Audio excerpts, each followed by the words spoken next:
Good evening. Boy, it's wonderful to see this place filled, even with the NCAA Tournament Championship game. Closest up, which I probably shouldn't have said just now, but now you're already here, so you're stuck. I'm Scott John. I'm a faculty member here at Lakeland, and it's my pleasure to welcome you to our 10th annual Charlotte Walter Kohler Distinguished Business Lecture. A generous gift from the Charlotte Walter Kohler Charitable Trust has not only made my position at college possible, it's also allowed us to bring a recognized business expert to campus each spring for the benefit of our students, our faculty and staff, and the community. Past lectures have included a Federal Reserve Bank president, academics from UMass and the Stanford Hoover Institution, and last year we had former Speaker of the United States House of Representatives, Newt Gingrich. While it's unfortunate that they couldn't be with us this evening, all of us associated with the college are truly grateful to Carrie Mary Kohler for this exceptional gift and the positive impact it's had on our students and our campus. After the 09 event, Terry and I decided it would be appropriate to do something big for our 10th annual, so we warmed up last year with Mr. Gingrich, so I'm equally excited for tonight's speaker. Steve Forbes is chairman and editor-in-chief of Forbes Media. The company's flagship publication, Forbes, is the nation's leading business magazine with a circulation of more than 900,000. Forbes, combined with Forbes Asia and the company's licensee editions, together reach a worldwide audience of more than 6 million readers. Under Mr. Forbes' leadership, the company has launched a variety of new publications for businesses. In 1996, Forbes entered the new media arena with the launch of Forbes.com. Now averaging 18 million unique monthly readers, it has become a leading destination for senior business decision-makers and investors. In both 1996 and 2000, Mr. Forbes campaigned for the Republican nomination for the presidency. Key to his platform were a flat tax, medical savings accounts, a new Social Security system for working Americans, parental choice in schools, term limits, and a strong national defense. Mr. Forbes continues to energetically promote this agenda. Mr. Forbes' presentation tonight is entitled Navigating the Current Economy for Business Growth and Success, so please welcome to the stage Mr. Steve Forbes.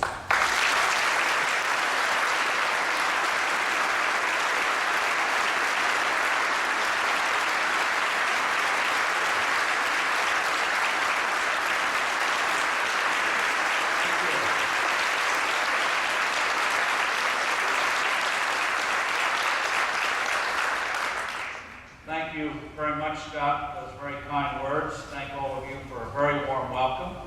Very grateful to the Kohler family, Terry, and made my visit here possible. And it's great to be here tonight. Appreciate you got rid of the snow for my arrival. But I've been asked tonight, and it's great to be here at Lakeland College, because what you are going to be finding is that in the years ahead, there's going to be a profound change higher education. And I think what Lakeland offers in terms of both affordability and the kind of courses that kids are going to need and want, you're going to be very well positioned for the changes that will be coming. Educational costs have gotten way out of hand in America. There is already starting to be a reaction. And I'll make the prediction that in the next decade or so, it's going to be the norm to have to do undergraduate work in 3 years, not 4. Summer vacations will be maybe 4 weeks, 5 weeks. It's going to be 3 years where you go for most of the years. If you want an advanced degree, you'll be able to probably do it in 4 years in addition to your undergraduate education. So in 4 years, you'll have 2 degrees instead of 1. People are asking more and more, what are we getting for the dollars that we're making huge sacrifices to lay out? And I think you're going to be particularly well situated to do very well in this changing environment. Before I make remarks about the economy tonight, I would like to just begin by saying a few words or making a few observations about free markets, free enterprise, capitalism. And there's sort of a tendency, even though people appreciate the higher standard of living that comes from free markets, there's sort of a tendency, especially in the popular culture, to treat free markets with a bit of disdain, to sort of have your snub a little bit commerce, that it's necessary but not very exalted undertaking.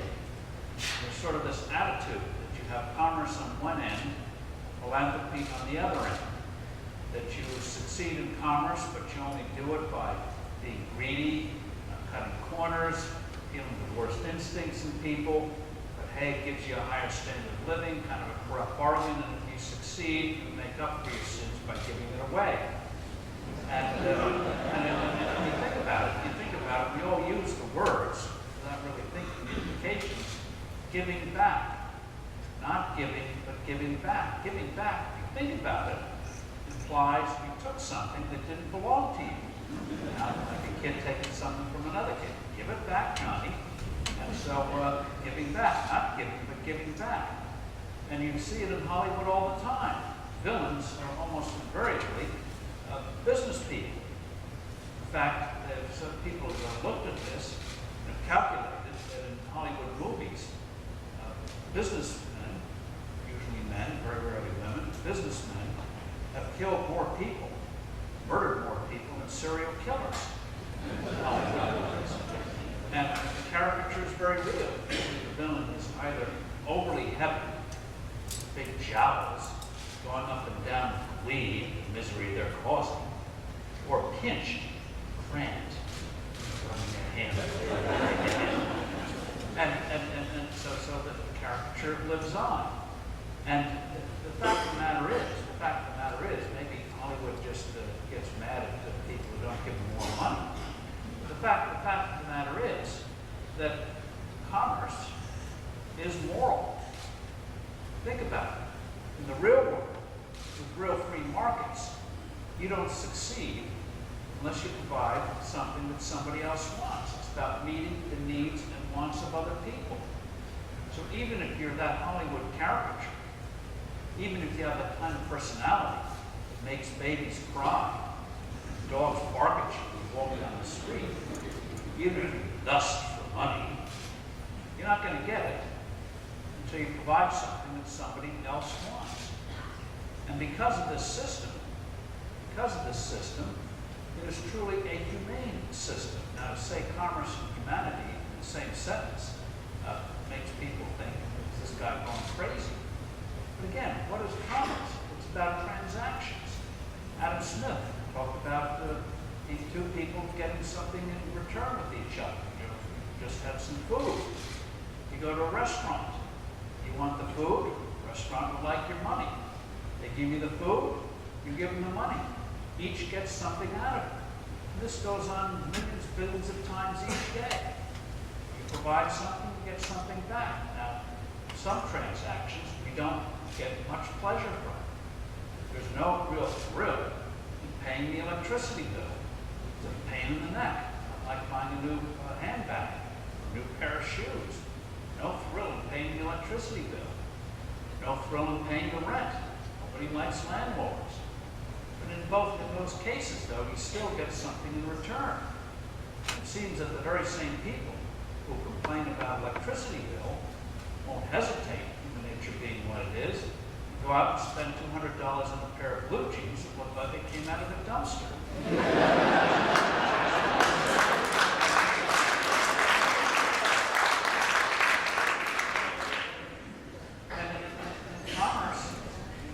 Markets, capitalism, does break down barriers. It brings about huge webs and waves of cooperation, collaboration. I just mentioned the restaurant, just to oversimplify. If you're in the restaurant business, you assume farmers grow the food. You assume companies process the food. You assume companies will deliver the food. You assume people will make the refrigerators you need, make the toasters you need, make the stoves you need. To make the furniture, utensils, everything else goes into it. When you look around the world today, the immensely complicated, more sophisticated global supply chains that have come into existence.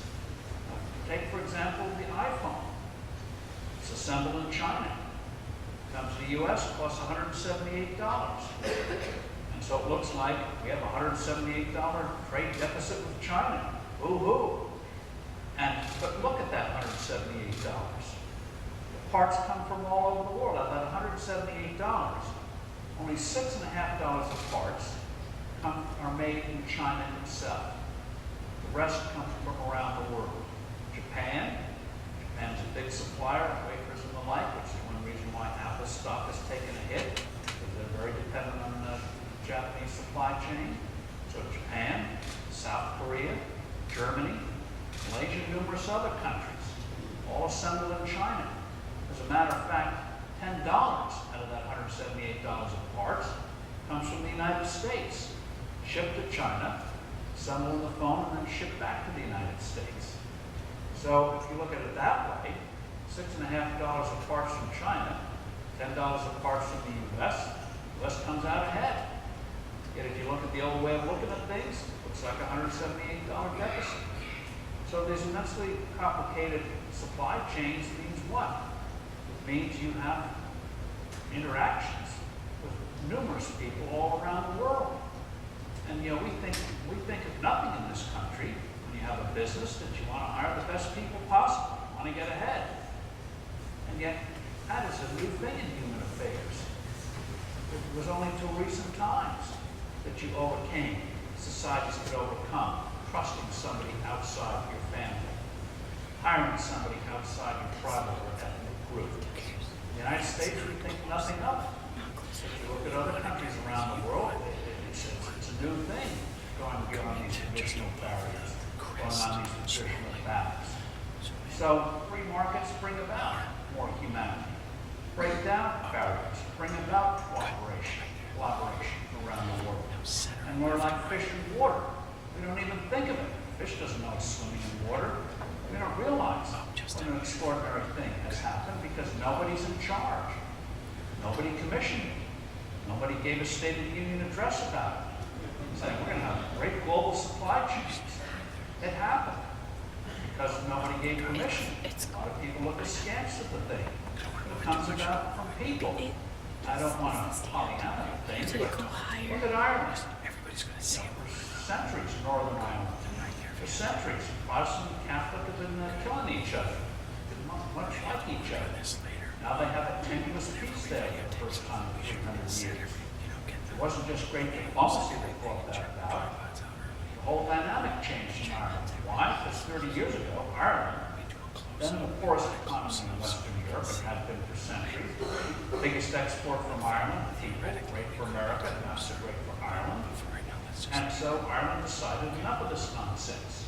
So they made numerous changes, opened up offices around the world, put out the red carpet for foreign investment, gave tax holidays away like the coupons at the supermarket.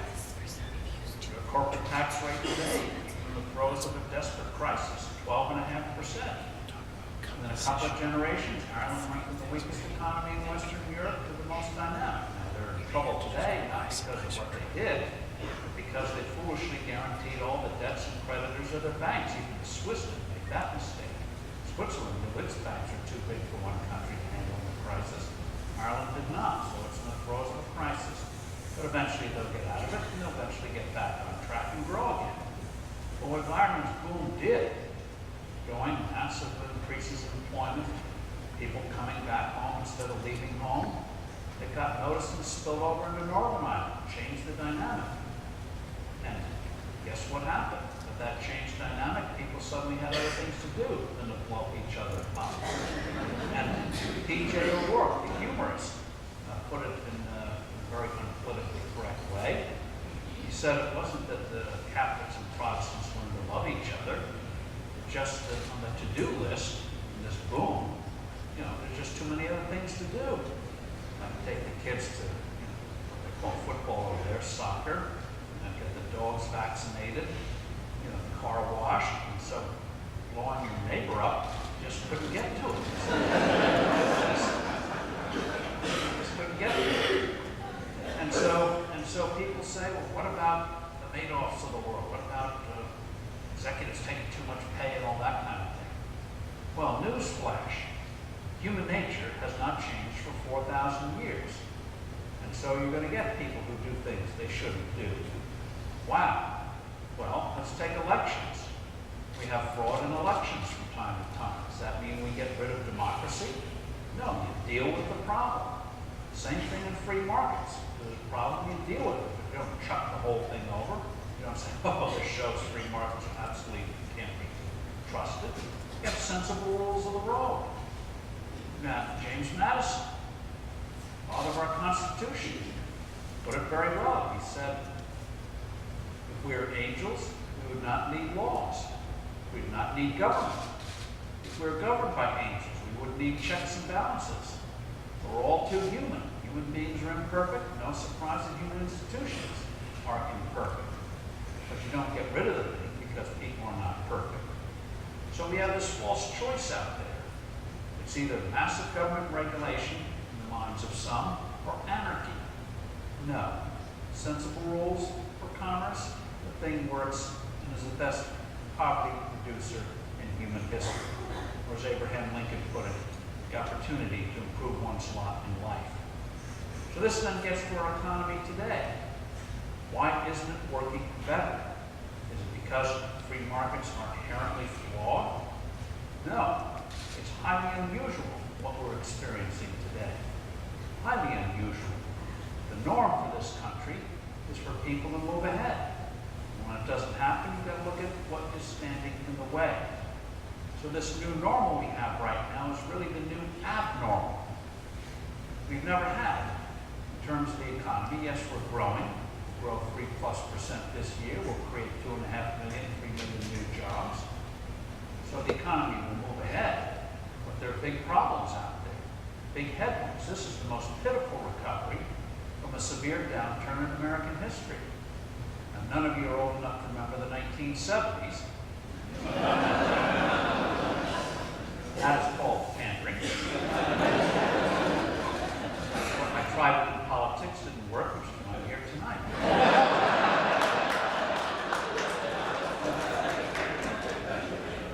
And in the 1970s, we had 3 ever more severe recessions. Each time the U.S. economy would snap back, vigorously grow, and the question would become, can you sustain it? Each time it hit a wall again. In the early 80s, after the Reagan reforms, the economy snapped back and continued even though there are 2 recessions. In retrospect, they're very mild compared to what we're going through now, for 25 years. So what's standing in the way of this thing? You're like an automobile. Stalled 2 years ago, going about 35, 40 miles an hour today. On an open highway, we're capable of doing 70, 75 miles an hour. Why aren't we doing it? There's several basic fundamental reasons why we have these severe headwinds. One is the most boring subject in the world. I hope you've had plenty of tea, coffee, or something to keep you awake through this.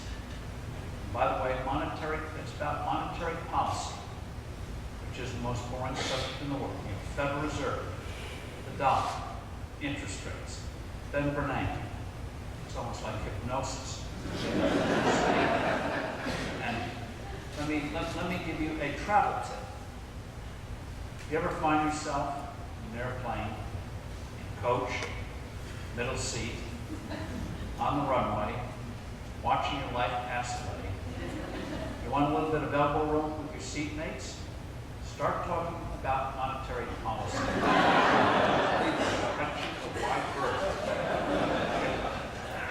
Or if any of you are single, or have kids or grandkids are single, on a bad date, want out.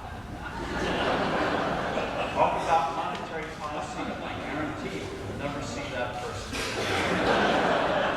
But if you think of monetary policy as you would an automobile, truck, whatever it is you drive, you can have a magnificent vehicle, but if you don't supply it with enough fuel, you're going to stall the engine.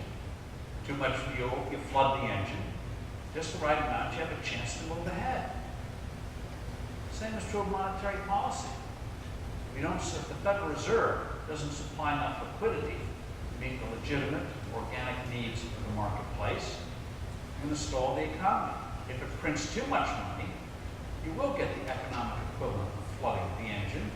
Right amount, you have a chance to move forward. Long story short, the Federal Reserve has been on a bender since the early part of the last decade, printing too much money. They're doing it again today, called QE2.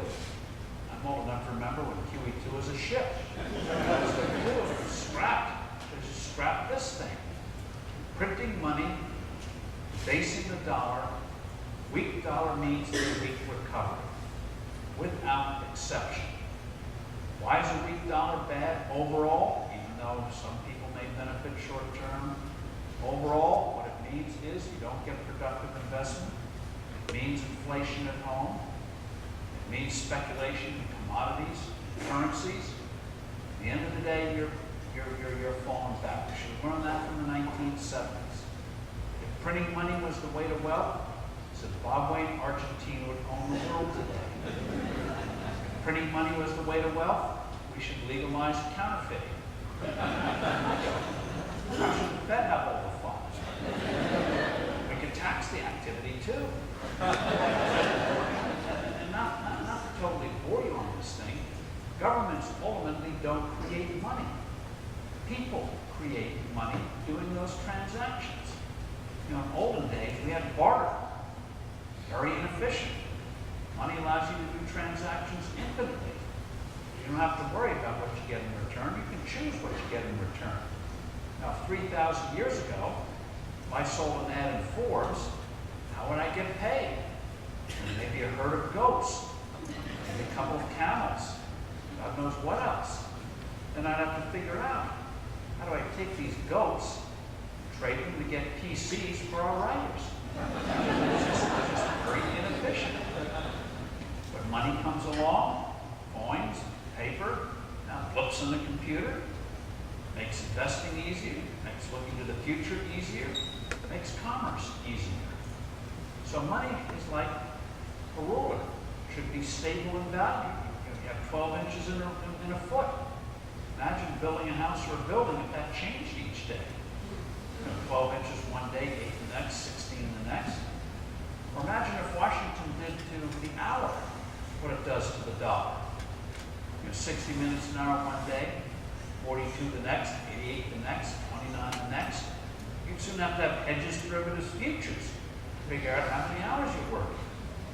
It just is very, very disruptive. So I'll make a prediction. That in the next 5 years, for the first time since the 1970s, the dollar's going to be relinked to gold. In the Q&A, if you want to go into details of how you do it in the modern economy, we're not going to have piles of gold like they did in the olden days of the 19th century. But you can do it, and we're going to have to. This kind of instability just is not sustainable. Very, very disruptive. For example, what is the price of oil today? Well, it's about $108 now. You see it at the gas pump. 108, how much of that is inflation? How much of that is speculation, which is engendered by inflation? How much is real supply and demand? We don't know. Saw the same thing in the 70s. Oil went from $3 a barrel to $40. Reagan kills the terrible inflation of the 70s. Plummets back down to 10, then stabilizes at 2025. Now it's roaring up again. In 2008, went up as high as 147, and it plunges down to 30. Now 70, 80, now 108. Well, they say, well, disruption in the Middle East, China wants more, blah, blah, blah. No, I would guess that about half that price is inflation, speculation, and inflation in general. We've seen this movie before. So it's very, very disruptive. And don't listen to what the Fed says. We'll put you to sleep anyway. But just look at the price of gold. 10, 12 years ago, average for years, it's been $330, $350 an ounce. Today it's over $1,400 an ounce. Tells you all you need to know. And what do you trust? Washington politicians or gold? And it doesn't mean it restricts the supply of money. It just means that if any money is created, it has a stable value. Just to bore you with the factoid. The U.S. was on gold from 1790 to the 1970s, except for wartime. From 1790 to 1900, gold supply in the world went up 3.5 times. Money supply in the U.S. went up 160 times. Nice thing about gold is it's legitimate. If you have money needs, meet the legitimate needs of the economy, you can print it, and it has value. That's all it does. Provide a stable value as much as you can in this imperfect world. Another big thing that's a headwind is, of course, taxes. One thing that a lot of authorities still have a hard time understanding is that taxes are aren't just a means of raising revenue, they're also a price and a burden. Think of it. Tax on capital gains, the price you pay for taking risks to work out. Tax on income, the price you pay for working. Tax on profit, the price you pay for being successful. The idea is a very simple one. When you lower the price of good things like productive work, risk-taking, success, you get more of them. Raise the price, you'll get less of them. So in this time of binge spending and big deficits, the idea of raising taxes is absolutely counterproductive. We're not going to dig ourselves out of the hole we're in today by simply putting more burdens on people. It just does not work. That's why Europe is in such trouble. Not that Greece and others shouldn't be cutting back. That's sort of, those kinds of things. But we also should have an environment where people can rebuild and move ahead very quickly. What Reagan did in the early 80s, put a rein on domestic spending, killed the terrible inflation, but also had major tax cuts and deregulation that allowed this economy to go back on its feet, get back on its feet, and move ahead very, very quickly. It's not what they're doing in Europe today, not what we're doing here at home. So on the tax front, you see it on the federal level. Bush tax rates increased, were extended, but only for 2 years. The president made it very clear he wants them to go. He's on the upper income end, killing small businesses and capital creation. So it's a 2-year reprieve. Not a great environment to make long-term investments 5, 7, 10 years down the road. This new health care bill, now a year old. Numerous new taxes coming in, just happen to be after next year's elections, on payrolls and investments, in addition to what they're doing with pharmaceuticals and insurance companies.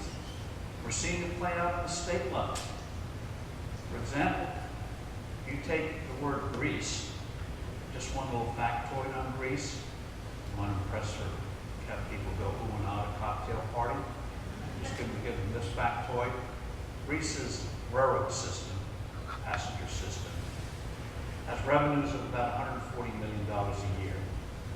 The expenses are $900 million a year. So experts have figured out that it would be cheaper for Greece to close the railroad system and give everyone free cab fare. The only problem with that is the cabs over there don't have meters. They ride. People say they should have meters, and these are paying taxes. So, little thing about Greece. But if you take the word Greece and translate it into English, what do you get? Illinois, California, some other parts of the country. So in terms of the tax side, look what Illinois did in the face of their crisis. Raised their state income tax, personal income tax, state personal income tax, 67%. Raised their business taxes, 49%. Illinois' business taxes today are now the highest of any entity in the developed world. Great prescription for getting your economy back on its feet. By contrast, look at a state like where I come from, New Jersey. We had terrible high taxes. New governor comes in. They will get the highest income tax rate down 18%. We're still far higher than Wisconsin, which tells us something. And 2% cap on property taxes. So can't raise those on the municipal level the way they're accustomed to. The only way you're going to get a state back on its feet, Wisconsin. This thing, I'll discuss that in a moment, gets to some real tax reform. And in terms of New York, it's not just Democrat, Republican. New York has a new governor, Democrat. Shocked him when he said he's not going to extend so-called millionaire's tax. So top income earners are going to get a tax cut in New York State from a Democratic governor. Son of a very liberal Democrat governor. So times are changing. On the federal level, taxes continue to go up, as I mentioned. But I think that's going to change after 2012. Tax simplification is going to be the major issue. Congressman Paul Ryan from this state is going to be unveiling plan simplification. rates I think it's going to have. I hope eventually, after proper debate, we get it down to a simple flat tax. Just to put that thing in perspective. Yeah.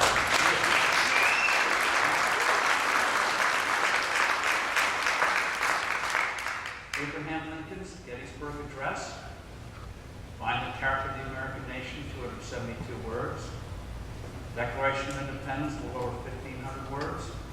Constitution, all the amendments, 7,200 words. Bible, centuries to put together, 773,000 words. Federal Income Tax Code, all its attendant rules and regulations, 9.5 million words and rising. Nobody knows what's in it. The IRS doesn't know. You ask the IRS to call their hotline. A fourth of the time they give you the wrong answer, hold you responsible for it.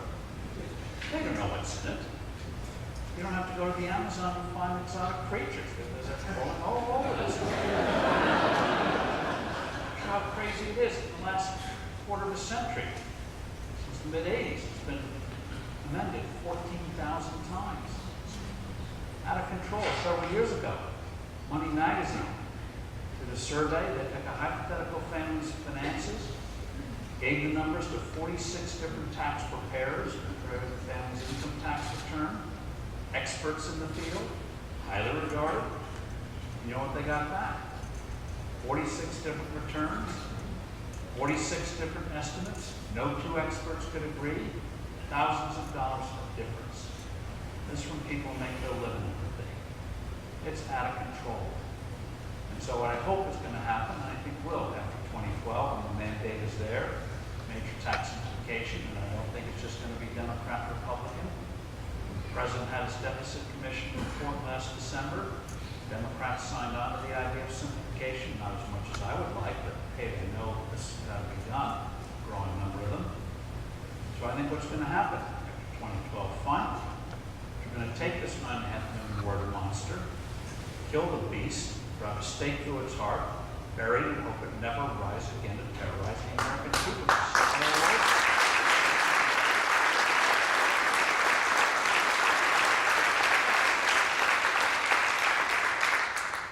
Further than Paul Ryan. In two rates, we tried that in 1986.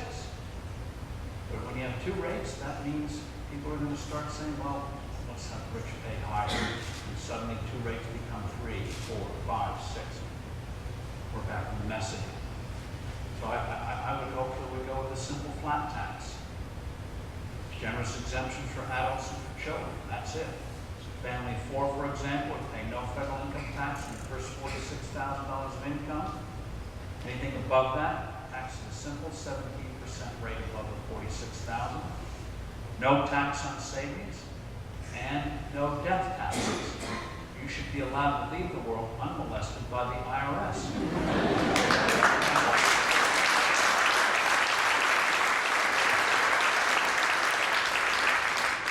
Or as our founders would say, no taxation without respiration.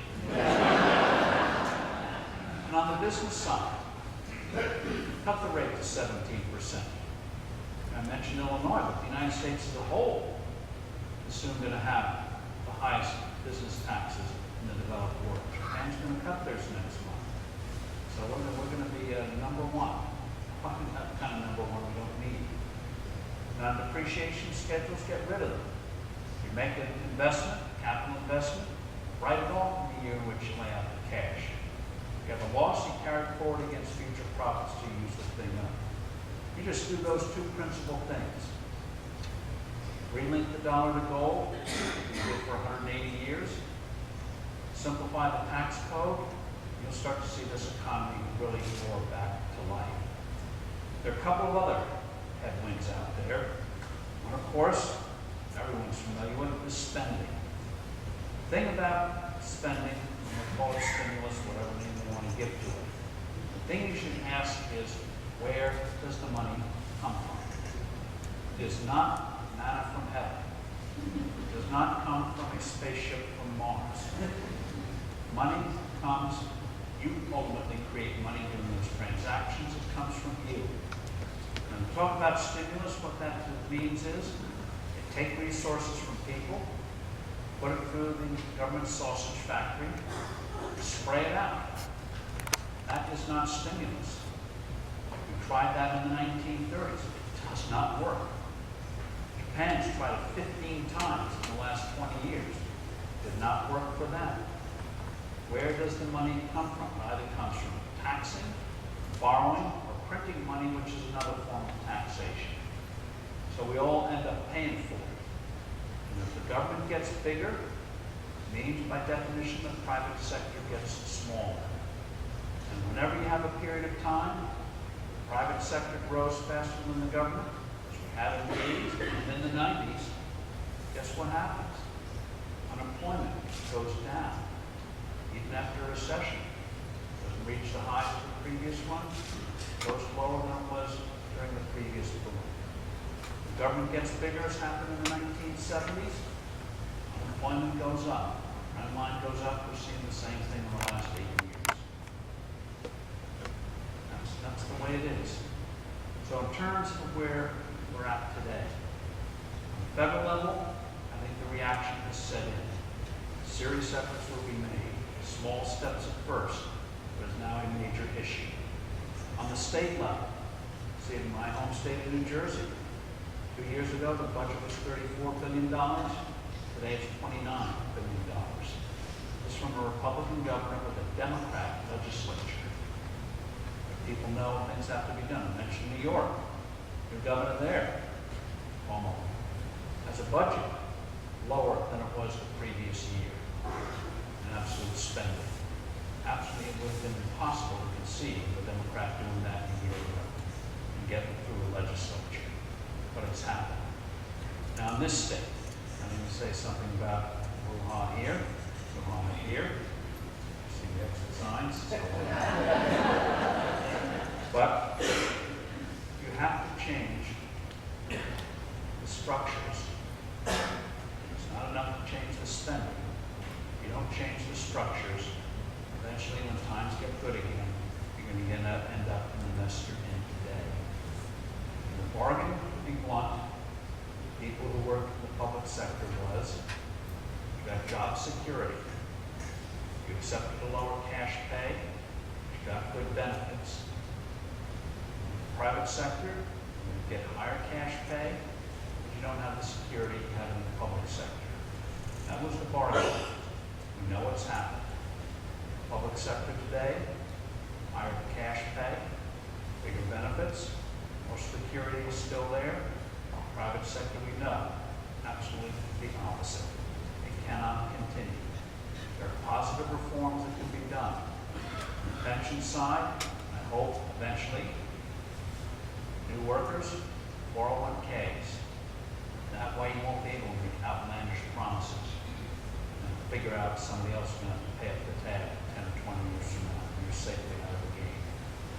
But if it isn't there, ultimately you're not going to get it. That kind of responsibility is needed. I think you're going to see some fundamental reforms in how healthcare is delivered in this country. This gets to the other big headwind, which is regulation. Regulation now costs this economy $1.75 trillion a year. Now, certain rules and regulations we need, like speed limits. You don't go 100 miles an hour in the school zone. Don't drive when you're drunk. That's very different from the government telling you what to drive, where to drive, and when to drive. The regulations have gone berserk. The President talked about it in the State of the Union. People who work for him haven't gotten the message. You can see it happen all the time. The EPA is still trying to put in massive increases in the cost of energy. Federal Communications Commission is flying court orders to get its claws into the internet. Sort of thumbing its nose at the, giving the middle finger to the courts. FTC is about to do the same thing with the internet. Federal Food and Drug Administration has gone crazy, making it extremely difficult to get new medicines approved. 30 years ago, in a clinical trial, average number of patients was 1,400. Today it's over 4,000. Some may require as many as 30,000. Medicines used in Europe, can't get them approved here. Very, very difficult, very, very expensive. Antibiotics, we know those are bad things. Always need new antibiotics to fight. Bad bad stuff is out there. Years past, we always had a new train of antibiotics coming along. The mutations needed new medicines. Today, that pipeline's about dry. The FDA's made it extremely difficult to get a new antibiotic approved.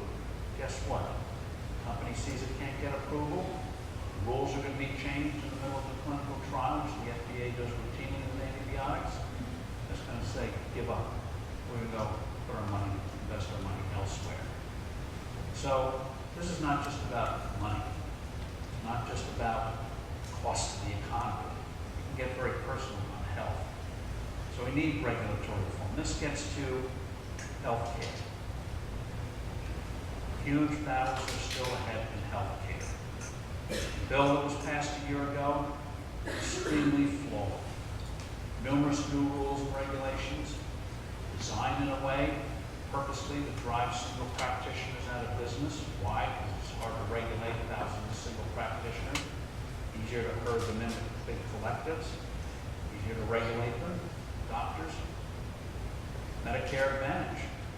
They're going to drive that out. They don't like the idea of private companies being involved. On it goes. $105 billion slipped in for appropriations for the implement the bill. Nobody knew it was in there until they read it through the 2,700 pages. This leads to the basic question.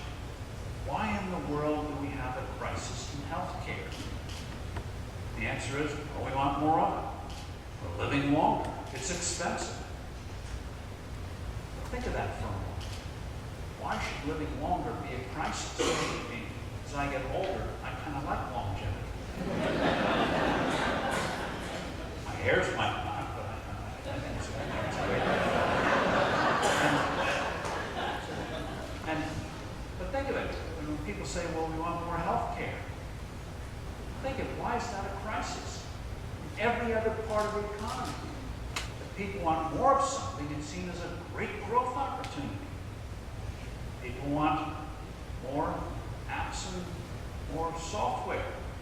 Plenty of writers are glad to help you out. People want more cars. Detroit would be very happy to help you out. So what's with healthcare?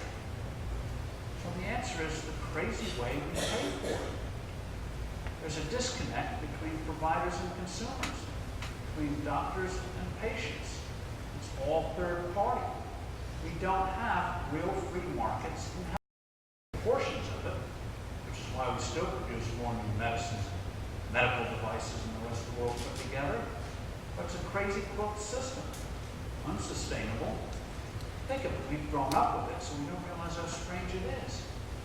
But if you go to a doctor, hospital, clinic, and you ask in advance what it costs, they look at you. It means only one of two things.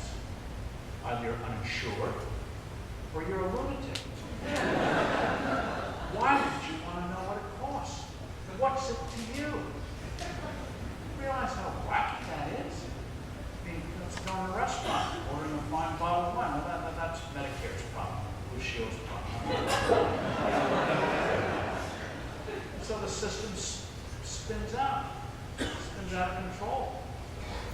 And so as a result, you don't get the kind of normal productivity and innovations in terms of delivery that you get if you have a more normal system. So the answer is not more government control.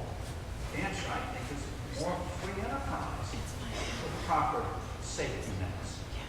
We take food.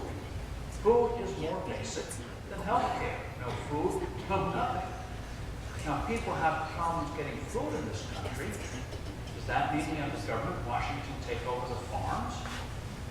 If the government took over farms, we'd have no more obesity.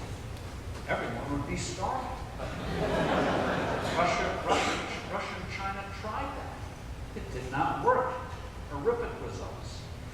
So you allow farmers to grow the food, private companies process it, truckers deliver it, grocery stores, schools, restaurants, supermarkets to sell it. And people have problems getting it. You have everything from food banks to food stands to deal with it. Why can't we do the same thing in healthcare?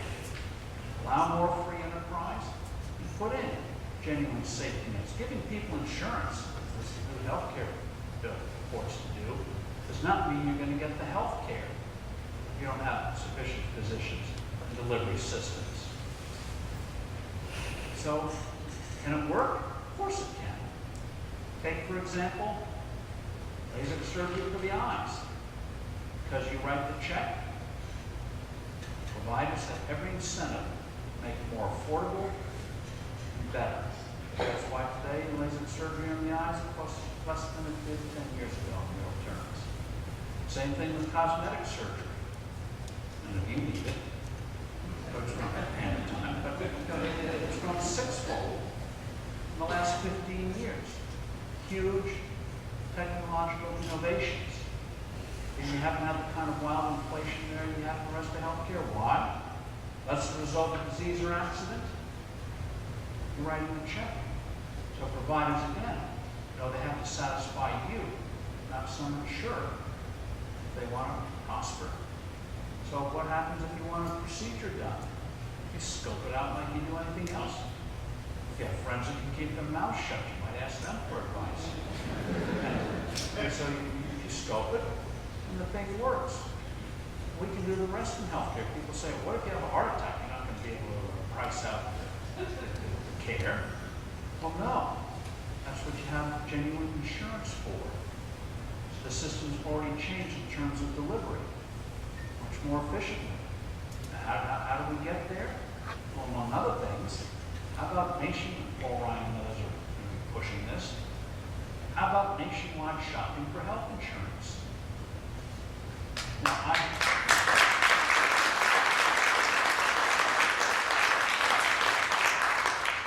live in New Jersey. We have about every crazy regulation you could think of, and then some. So as a result, I could get a virtually identical policy for genuine medical coverage in neighboring Pennsylvania at the price I can get in New Jersey. This state is pretty good. You may not realize it, but I could get it for a third what I pay in New Jersey in this state.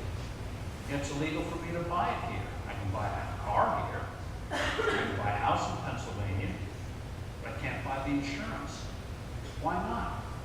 If you open it up nationwide, you get really intense competition. Hundreds of companies competing for your business.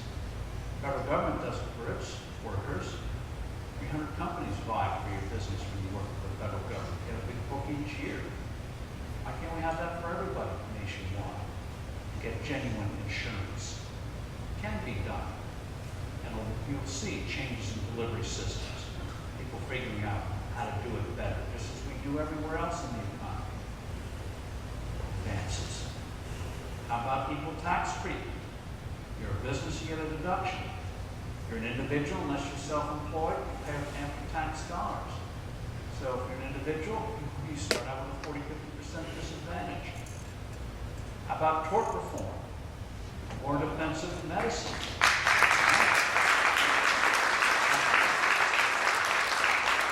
How about removing barriers to make it easier for either small businesses to pool together or individuals to pool together to buy the insurance. Remove barriers to health savings accounts. You do these things and you'll start to see real free enterprise. You'll start to see real gains. There's no reason why healthcare is destined to go up and up and up. It's a crazy system. And when you start to bring those kinds of changes in, guess what happens? You look at the unfunded liabilities of Medicare and Medicaid, over $80 trillion. Those liability numbers assume very little productivity in healthcare. You start to get real free enterprise in healthcare with proper safety nets. People have pre-existing conditions or whatever it is that blocks you. Most states have high-risk pools. They don't work very well, but remove the barriers. That's why I think they should take Medicaid, block grant the money to the states, pioneer ways of getting genuine safety nets there instead of the crazy system we have now. And others are proposing variations of that. I think we'll come to that. But this state pioneered welfare reform, show the rest of the country how to do it. You get some reforms in states like this, adopt it nationwide. We'll look at this problem, what to do about those who can't get it instead of the flawed net that we have today. You do that, you can start to get productivity in healthcare, those liability numbers come crashing down. This is how we dig ourselves out of the hole we're in, called the balance sheet. Assets, liabilities. The amazing thing is, even though all the abuses we've put on ourselves in recent years, all the crazy things that have happened, you take American households, all your assets, like cars, houses, goldfish, financial assets, stocks, bonds, bank CDs, 401ks, life insurance, everything else. Add it all up and subtract out all your liabilities, including mortgages, credit cards, leases, personal debt. You subtract all of that out, American households are plus $56 trillion, more than the rest of the world put together. Lower than it was before the financial crisis, but still a pretty impressive number. You just start making some of these reforms on the dollar, on taxes, on health care. Guess what happens? Not only does the economy really start to grow, as we did in the 80s, but it also means asset values go up. When people see a future, present value assets go up. Or suddenly people see that it's going to go on for a while. That's what we did in the 80s. Do it again today. So it wouldn't take much. Families have gross assets over $70 trillion. You do a few things right, you can easily see that go up $15 trillion, which overcomes a lot of stupidity out of Washington. Cool. Then on the liability side, mention on health care. Start to get genuine free markets there with sensible safety nets. Suddenly, you turn a liability into an asset. Same thing with Social Security. $12 trillion of unfunded liabilities. Now, my generation, we're hopeless. Didn't finance it right. Trust fund is a sham. There's nothing there. Fortunately, this nation has the resources to pay the benefits of those who are on the system and about to go on the system. The system crashes with younger people. And so, what we should do, while we still have the time to do it, is to bring in a new system for younger people. And what do I mean by younger? You tell how old I am, 55 or under. And allow them to have their own personal accounts. You'll own the account, not Washington. Imagine, payroll tax would go into your account, turn a liability into an asset, the money gets invested instead of going to bridges to nowhere. Suddenly you create more capital for this economy, means a stronger economy, which means you can pay more benefits in the future. Can it work in the real world? Yes, it can. Let me just give you one example before we get to the Q&A. Galveston, Texas. 3 counties around Galveston pulled out of Social Security in the early 1980s. Do that in those days. What did they do with the money? They didn't even put it in the stock market. They put it in fixed income instruments, such as guaranteed interest contracts and sound insurers. Minimal risk. Fast forward to today, those folks are getting 50% to 200% higher benefits than they'd have had if they'd stayed with traditional Social Security and minimal risk.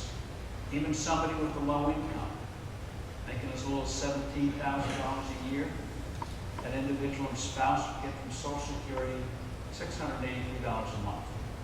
Galveston, $1,100 a month. This thing works. And that's how you do it. Don't try to change Medicare and Medicaid, or certainly Medicare. Medicaid's got to be changed. It's falling apart. Medicare, don't tamper with those who are on it. Just create political headwinds. Deal with those 55 and under. That's where you can make the change. Same thing with Social Security. Don't mess with those who are on it, about to go on it. Deal with younger people. Then you can make the big changes. Certainly Paul Ryan recognizes that and others. You do that, and you can make genuine fundamental reform. You don't have to raise the retirement age to 85. You choose your, nice thing about a new system is you choose your own retirement age. 60, go ahead. You want to wait till 95? Go ahead. Let's see. If you don't need it, pass it on to your heirs. It's your own property. Imagine what that does to young people. That their first part-time job, suddenly they're accumulating capital, money. Suddenly they look at the world a little differently. This is something they earned, they created. I'm going to start asking questions. How do I make it grow? Is the government doing something to mess up what I created? Very, very different environment. So bottom line, even though we have a crisis today, a lot of headwinds today, the American political system is starting to pull us out. We've seen this before in our history. We're seeing it play out again. And it's a messy one, a lot of angst, a lot of fighting, but the trend line is positive. Spending is an issue. I think the dollar is going to become an issue. Certainly taxes are an issue. Healthcare is an issue. So I think at the end of the day, we're going to get most of the right solutions. And as we do, not only will we prosper, but we show the world again how free people can correct their mistakes and move forward. Thank you.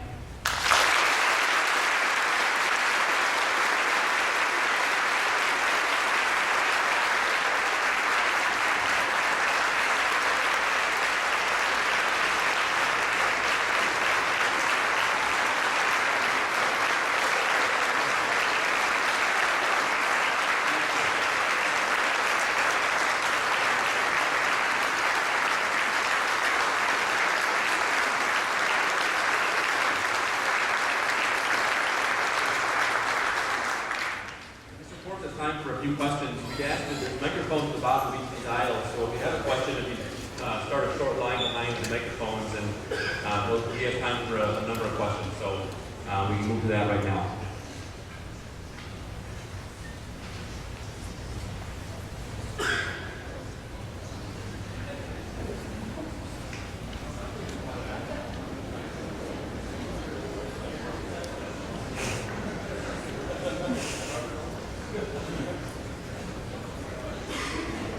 Talk too much about the Fed. Yeah.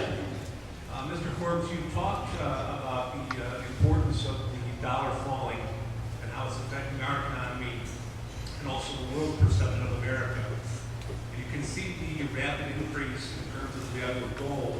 Talk about return to the gold standard. As private investors, how bullish are you in terms of investing in gold? Well, I think in investing in gold is a very, very treacherous thing. If you're not very nimble, the price volatility in these uncertain times is enormous. And especially if you're using margin, you can get wiped out pretty quickly. But I would suggest that you just simply look at gold as an insurance policy. 5 to 7% of your portfolio. Government gets it right, which I think we will. Relink the dollar to gold. Gold will be the most boring investment. No return for years and years. That's a good thing because it means the rest of the portfolio is going to be going up. If they muck it up again, as they do every 30 or 40 years, at least you know you've got an insurance policy. That's how I think you should look at it.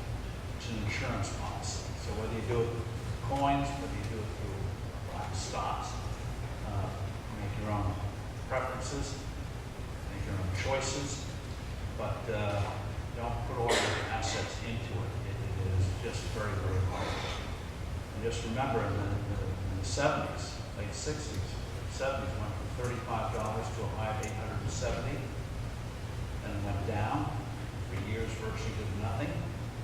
Beginning of this last decade, about $300 an ounce. And those of us who followed knew when it reached 400, bad things were going to happen. Now it's over 1,400. Remember, for 20 years it did nothing. In the last 8 years, it's sadly going up and up and up. It means everything else is going down. So just see it as an insurance policy. Good thinking. First, I want to thank you for your refreshing comments on the enterprise and what it can do for the human morale as well as the economy and its human people and bringing everyone forward. In regards and working in finance, I deal with taxes and would love a flat tax rate, but quite often the question is, what is taxable income then? Because there's a lot of tax law as to what's taxable and what is not. So how do you overcome that question? Since you're not taxing savings, it's what you get paid. Well, most people get paid in cash from accountants or something. And so it's what you get paid. Dividends and interest, you're all tax-free. Because you tax it there effectively at the corporate level. And if you want to give me a card, since you're so nice, I'll send you a flat tax book. And walks you through the whole thing. And one thing you do, because people do get hung up on deductions, you know, the housing industry says, oh, you're destroying housing.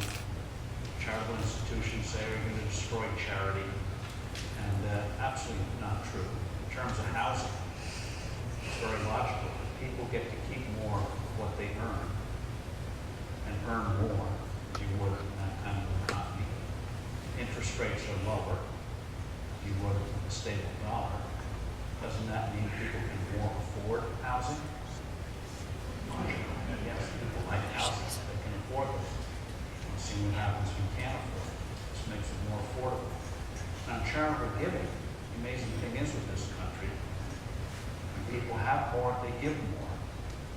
It's roughly 2% cash. The economy, about now $300 billion a year, goes up a little bit. That ratio, 2% in good times, goes down a little bit in bad times, but remarkable even before the income tax, roughly 2%. That doesn't include what people do in terms of hours volunteer. Do not put a dollar value on that. It's just cash, gifts of cash, stocks, and the like. And we saw it in the 1980s with Reagan. When he took office, top income tax rate was 70%. And a lot of charitable institutions really were upset at the prospect of reducing those rates. It would mean that instead of Uncle Sam paying 70 cents for each dollar he gave, Reagan cut the rate down to 28%. So by their logic, they thought, well, it's going to destroy charitable giving. Instead, when the rates came down, not only did charitable giving go up, but the growth of charitable giving went up. We're a unique nation. We don't need to be bribed by the tax code. So people have more resources, they give more resources. Yeah. Thank you for coming tonight. Earlier you mentioned with the iPads and such that it's like $10 of it would actually be coming from America, even though it's foreign assembled. Is there any way that we can use our purchasing power to dictate keeping jobs here? So they say you should buy American-made products. Is there a lot of truth behind that? And how can we decide what products we should be purchasing? Well, when you, especially in the world we live in today, they say just buy American, unless it's a baseball ticket. It becomes, and today maybe not such a great idea.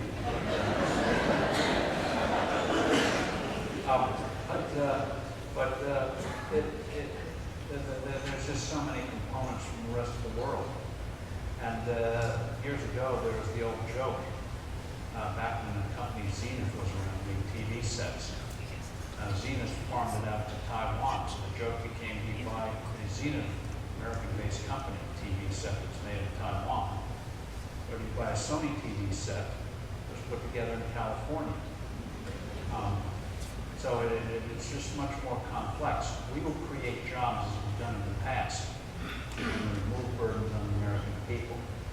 And because we're always a technologically advanced nation, the jobs we create tend to be higher pay.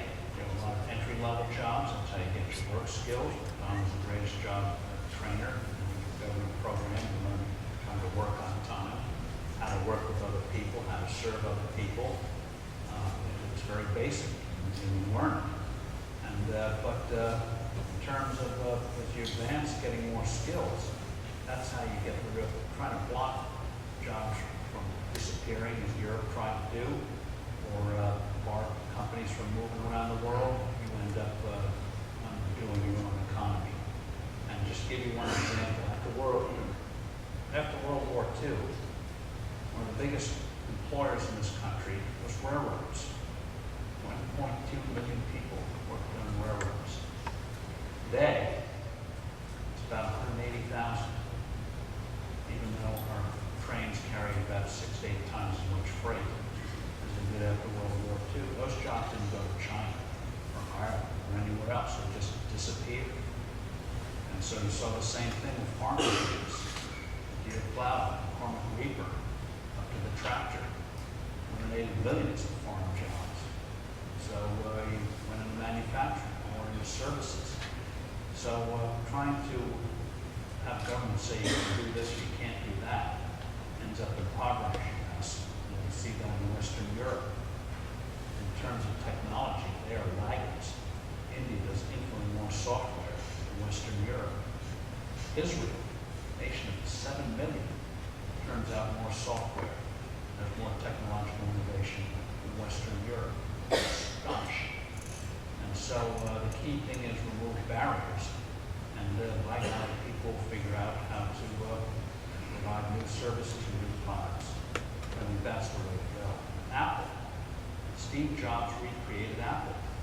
Talk about getting setbacks in life. He was thrown out of his own company in 1985, company he co-founded, threw him out. And so he went and did other things. Some worked, some didn't, but he overall huge success. Takes over his old company in the late 90s when it was nearly broke. And now it's the second most valuable company in the world. And he did it through new products. So yes, a lot of it's assembled in China. He's created at least 14,000 direct jobs here in the United States, high-paid jobs. Probably indirectly tens of thousands more.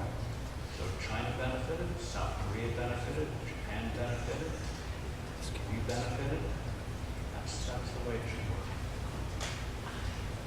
In our country, we spend an ever-increasing amount per student in public education. Yet our academic proficiency continues to drop. It's measured in the ability to write a business list, make change in a restaurant. What can we do to reinvent our education system with free market principles? Allow competition. Milwaukee does a little bit of school choice. A lot of states, as I don't know what you've done here, with charter schools. And I know the governor of New Jersey has been very big on charters. I've been involved with a couple of charters in New York City, and the results have been phenomenal. The nice thing about those schools is that if they fail, they disappear, and they're not perpetuated. And when you have that kind of competition, one is not every kid is the same. A school that may be adequate, good for one kid, may be no good for another kid. Not all created the same. And so parents, I think, should have the choice to send their kid to a different school if they don't like the one in the neighborhood, or don't feel it's adequate for their kids' needs. When you have that kind of accountability, parents make the choice. Suddenly you're going to see systems figure out how do we make our schools more responsive? How do we focus and get better improvement? And another thing to get rid of from the public school system when you do this is regulations. I mean, when I was in school, if you misbehaved, well, you knew about it pretty quickly. Today you need 6 different procedures to figure out that something has to be done. It's very hard to have this. See it very hard. Have discipline in the classroom. You know you're going to be hauled before courts and everything else. So the rules and regs now govern what you can do in school today. Not quite rivals the IRS, but they're making a good run at it. So let the teachers teach. Reward the teachers that teach. Don't hide those and pay those that don't. So accountability, choice. However you want to do it. Allow that, by golly, you will turn the system around. You will get better returns on your investments. And you will see different kinds of schools. Some kids do well in a single-sex school. Others do fine in co-ed schools. And your change is needed. needs change. Kids, all don't develop the same. We get a system that has to have that kind of adaptability and flexibility. And be stereotypical. Boys generally, certainly in grade schools, are usually as good students as girls are. Changes by the time college comes along, but for a while, for some reason, boys' minds wander on other things. So, sort of my own role work card. So recognize that. So some may need a particular kind of schools. At the end of the day, they all can get the basics so they can cope with this world. Yeah. You mentioned, first of all, thank you for coming. You mentioned a number of reforms that need to take place in order for the economy to really start growing again and see some long-term growth. And there's an old saying that the third time is a trick. Would you be interested in running for president again? We talked about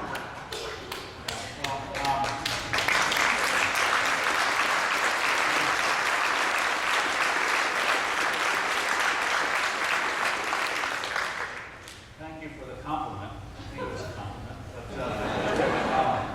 But my role now is agitator.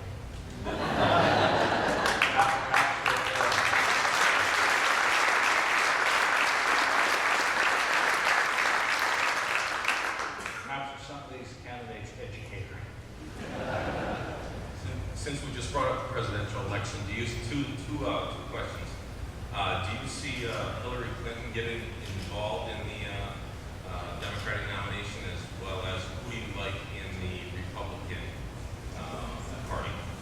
On the Democrat side with Hillary Clinton, no way will she run in 2012. 2016, I think she may well try again. The reason she won't is because she's worked for the president for almost 2.5 years, has never had a public disagreement or indicated a serious disagreement with the president. So to suddenly turn on him, what's your justification? Just sheer opportunity, not going to work. So I can see Dennis Kucinich, the congressman, Dennis the Menace, as they used to call him, doing it again. Ralph Nader doing it again. But a serious challenge from Hillary Clinton, or somebody else in the Democratic Party doing it. No. And on the Republican side, I'm looking at the field. I don't have a favorite yet. It's amazing.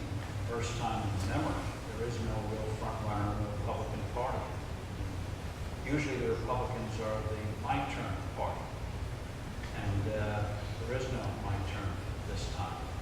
Even Governor Romney has got a very, very serious challenge with what he did with Massachusetts health care, where they have mandatory insurance and a lot of the features of Obamacare. And the base of the party is not very happy with that. So he's not the front runner. So it's absolutely wide open. And I'm looking at the governor, Valenti, Daniels, Barber, and others. Paul Ryan's not going to run, but I've known him since he was in term 20 years ago at Power America, an organization that I was involved with. So maybe someday for him, but I don't think he's going to do it this time. And just to really outrage you, one who I think would have made a superb candidate, but for obvious reasons can't do it, is the former governor of Florida, Jeb Bush. He was a sensational governor, very, very good in public. And I talked to Democratic governors who said if he could change his name, he would be a formidable candidate for a whole host of reasons. That's not going to happen this time. So I don't know. I'm looking like most of you are. Well, with that, let me say thank you very much and keep supporting this college because with what you've done with costs and the kind of curriculum you have, the future is going to be flowing to you, not the other way.